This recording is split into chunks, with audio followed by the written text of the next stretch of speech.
warahmatullahi wabarakatuh. Jumpa lagi di channel saya Zuma Herbal.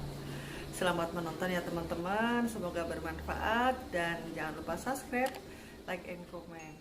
Terima kasih. Nah teman-teman, kali ini saya akan bikin SKM. Apa itu? Yaitu susu kental manis.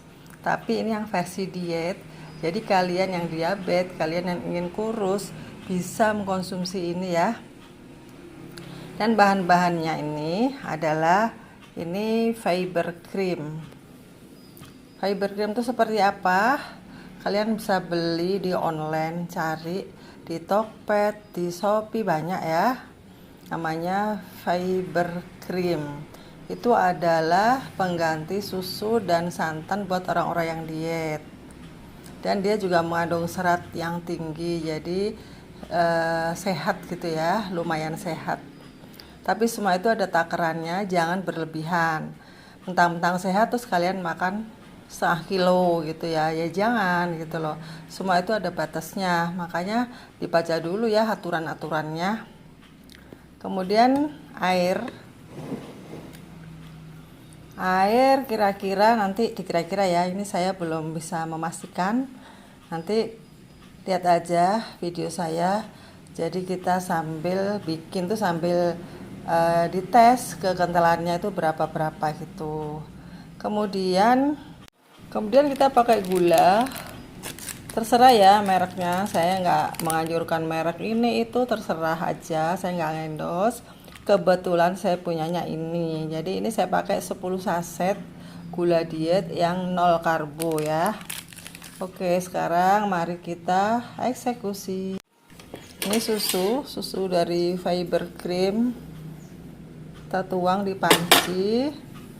Kemudian gulanya semuanya ya 10 saset.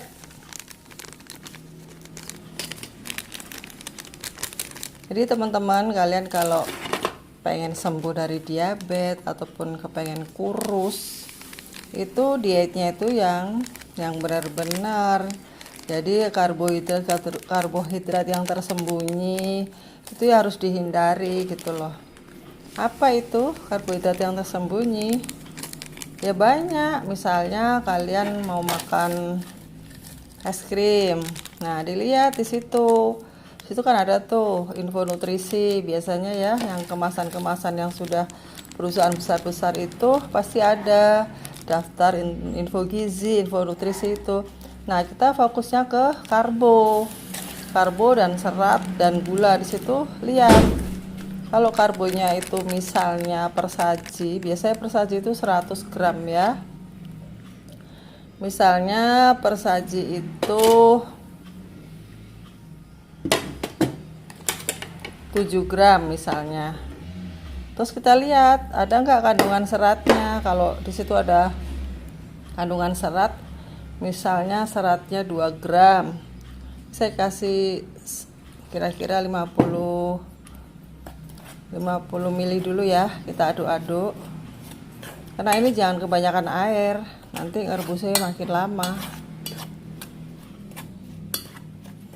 Jadi ini kira-kira aja ya, itu tadi kira-kiranya 150 cc air di gelas ini, tapi belum saya tuang semua. Oh, ini baru segini aja. Kita lihat keencerannya. Jadi kembali tadi ya, saya ngomongin apa? Karbo ya, karbohidrat. Misalnya suatu makanan es krim, karbohidratnya misalnya 7 gram.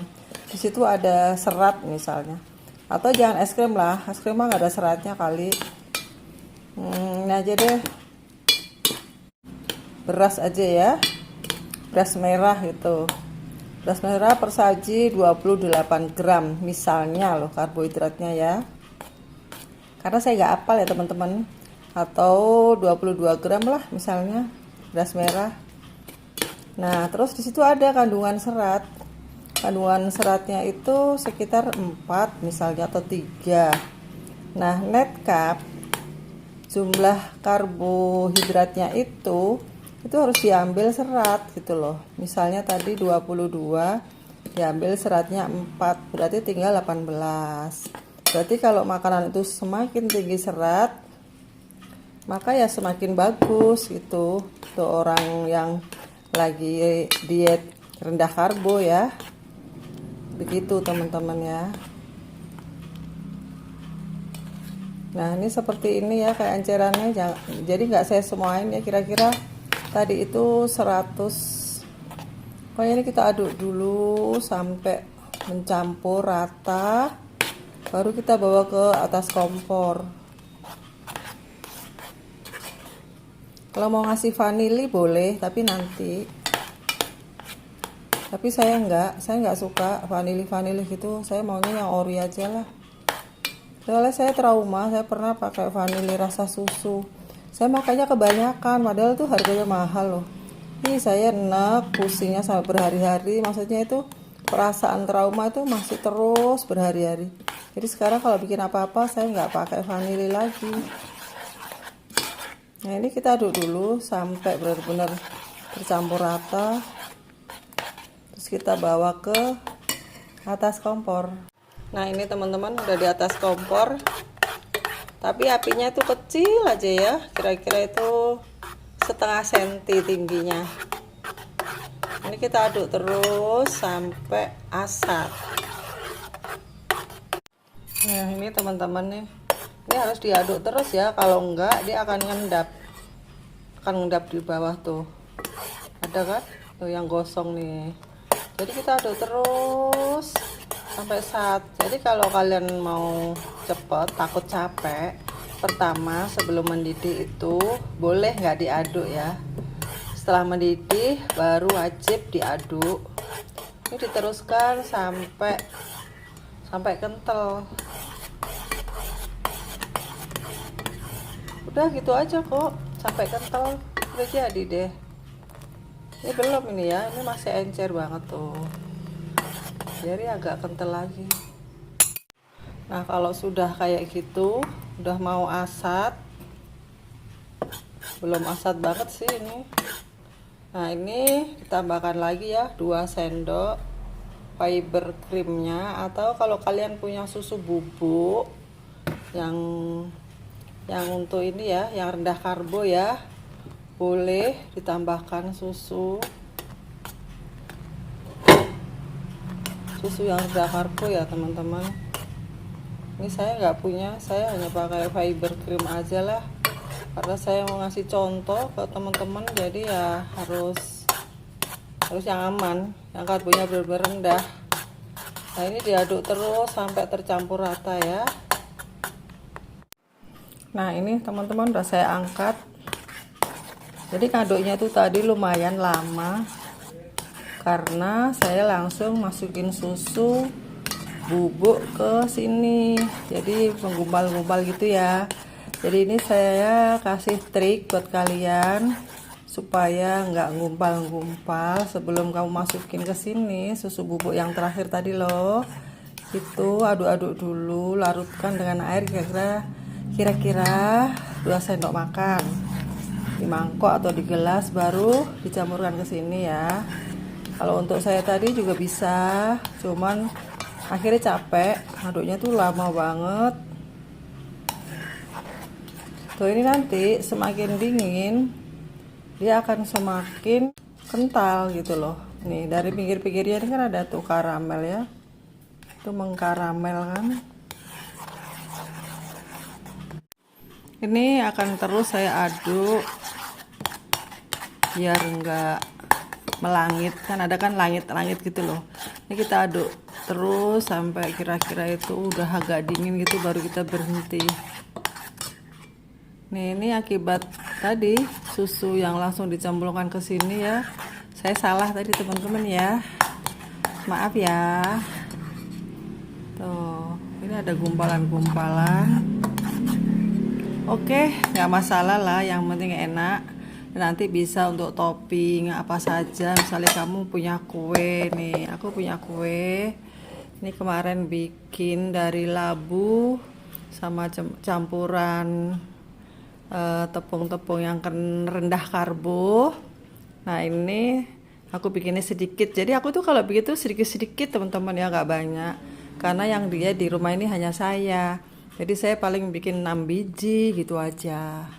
Nah, makanya kalau saya punya stok beras sirabetik yang sudah jadi tepung itu satu cangkir tuh bisa untuk 2 hari. Jadi hemat gitu untuk kue apa aja. Jadi alhamdulillah ya, kita walaupun harus diet, menghindari bahkan ya, kita harus wajib menghindari tepung-tepungan yang tinggi karbo. Kemudian beras padi itu memang sudah sangat tinggi karbonya. Nah, kita masih bisa nyari penggantinya. Yang penting kita kreatif dan berani modal gitu ya. Memang sih semua itu modal. Tapi kalau dipikir, kalau misalnya kita itu sakit, masuk rumah sakit, dan tahu nggak efeknya orang diabetes itu darah mengental. Karena kebanyakan lem-lem yang kita makan itu loh, tinggi karbo itu akhirnya jadi lem di darah kita, menjadi gula gitu. Nah, itulah yang akan menjadi plak gitu ya. Kalau kita makannya tinggi karbo, tinggi lemak juga, akhirnya terjadilah terjadilah kolesterol. Karena kita makannya itu nggak seimbang gitu. Kalau kita itu makan hewani, itu harusnya temennya apa? Temennya ya sayur gitu, temannya tuh serat, jadi seimbang. Kalau kita makan karbohidrat, nasi, harusnya temannya apa? Harusnya juga sayur gitu. Jadi sebenarnya kurang bagus kalau kita itu makan hewan, kemudian temannya tepung-tepungan, itu kurang bagus gitu. Itulah yang akan menjadi kolesterol. Oke teman-teman, saya rasa cukup sekian aja.